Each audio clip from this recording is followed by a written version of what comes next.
Dear students, in this particular video, we shall discuss about the need of biodiversity conservation. The arguments to conserve biodiversity fall into three categories: narrowly utilitarian arguments, broadly utilitarian arguments, and ethical arguments. Clear? Narrowly utilitarian arguments are obvious one. Humans derive a number of direct economic benefit from the nature like food, fiber, firewood, construction materials, industrial product like tannin, lubricants, dyes, etc. etc. More than 25% of drugs currently sold in the market worldwide are derived from plants, and 25,000 species of plants contribute to the traditional medicines used by native peoples around the world. Broadly utilitarian values includes the role of ecosystem services that nature provides. The Amazon rainforest is estimated to produce through photosynthesis 20% of the total oxygen in the Earth atmosphere. Next one is pollination, without which the plants cannot give us fruits or seeds, is another service. The system provides through pollinators like bees, birds and bats. Next one is aesthetic pleasure. The pleasure of walking through thick woods, watching spring flowers, or listening to the song of a bulbul, etc.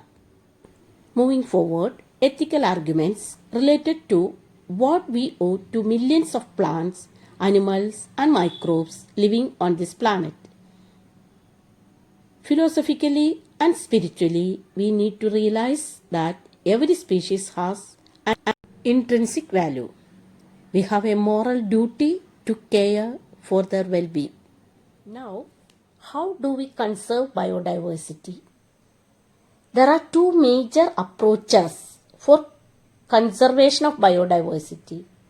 Number one is in situ conservation, that is on-site conservation, and the other one is ex situ conservation, that is the off-site conservation. When we conserve and protect the whole ecosystem, its biodiversity at all the level is protected. That means we save the entire forest to serve the tiger. This approach is called in situ or on-site conservation. Actually, it is the method of protecting the endangered species of plants or animals in the natural habitat, either by protecting or cleaning up the habitat itself or by defending the species from predators. However, when there are situations where an animal or a plant is endangered or threatened and the needs urgent measures to save it from extinction, we adopt another method, that is ex situ or off-site conservation method. It is the conservation of organisms outside their habitat. The in situ conservation faced with a conflict between development and conservation. Many nations find it unrealistic and economically not feasible to conserve all their biological wealth. However, globally identified certain biodiversity hotspot regions with very high level of species richness and high degree of endemism and protected. Do you know endemism?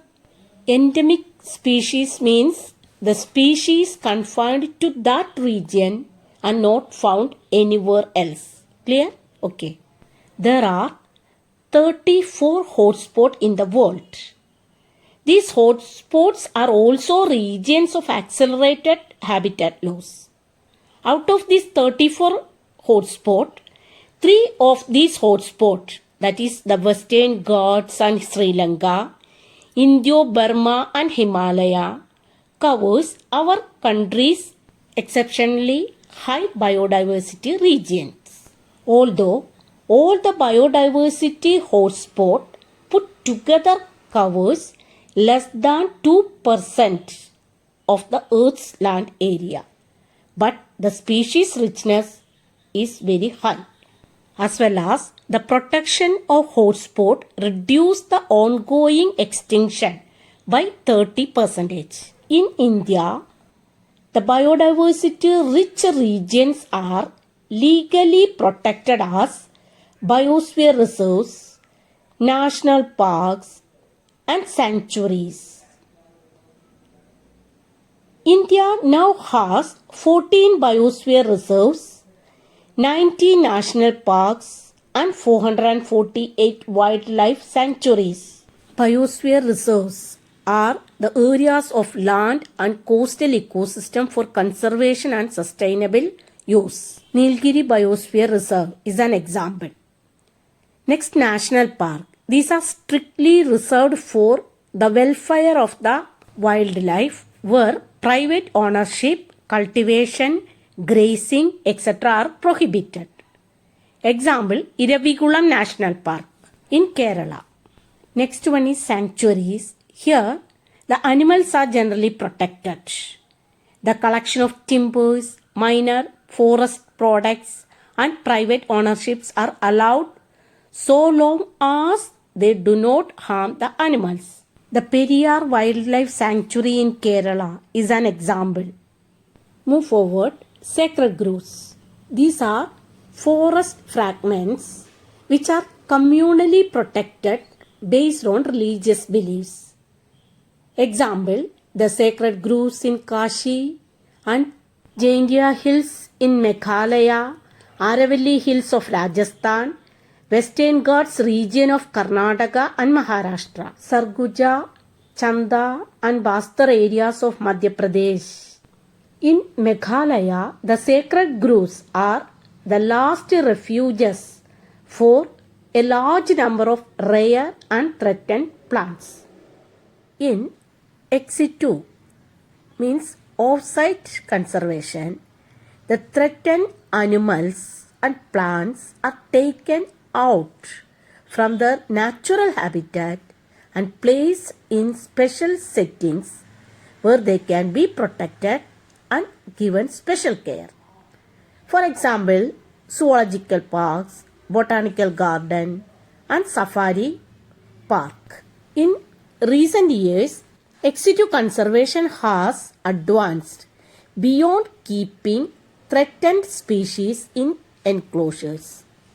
Now, gametes of threatened species can be preserved in viable and the fertile condition for long period using cryopreservation techniques.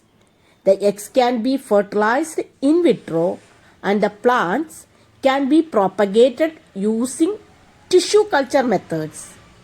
The seeds of different genetic strains of commercially important plants can be kept for long periods in seed banks. Move forward. International efforts for conserving biodiversity. Actually, the biodiversity conservation is a collective responsibility of all nations. The Historic Convention on Biological Diversity, that is the Earth Summit, held in Rio de Janeiro in 1992, that is called upon all nations to take appropriate measures for conservation of biodiversity. So, the objectives of this convention was conservation of biodiversity, number 2, sustainable use of biodiversity, and sharing of benefits arising from genetic resources. Okay. In a follow-up, a World Summit on Sustainable Development held in 2002 in Johannesburg, South Africa. Then, 190 countries pledged to reduce the current rate of biodiversity loss at global, regional and local levels.